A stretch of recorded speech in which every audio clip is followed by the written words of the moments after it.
যুক্তরাষ্ট্রের সঙ্গে চলমান প্রাথমিক সমঝোতার অংশ হিসেবে কাতারে আটকে থাকা প্রায় $6 বিলিয়ন জব্দকৃত অর্থ ফেরত আসছে বলে জানিয়েছেন ইরানের প্রেসিডেন্ট মাসুদ পেজেশকিয়ান। রাষ্ট্রীয় সংবাদ সংস্থা তাসনিম নিউজের বরাত দিয়ে আল জাজিরা এ তথ্য নিশ্চিত করেছে।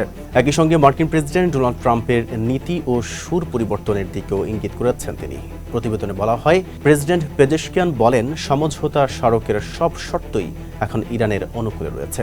এই আলোচনা ও কূটনৈতিক প্রক্রিয়ার ইতিবাচক ফলাফল শীঘ্রই সবার সামনে স্পষ্ট হবে।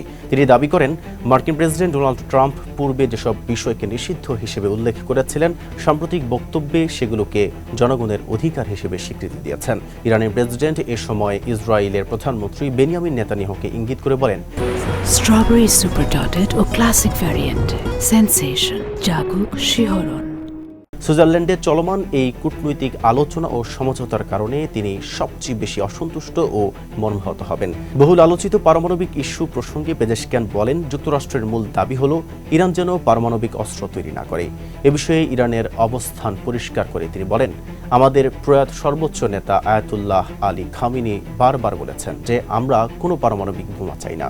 যুক্তরাষ্ট্র যখন আমাদের এটি লিখে স্বাক্ষর করতে বলেছে, আমরা তাতে স্বাক্ষর করেছি।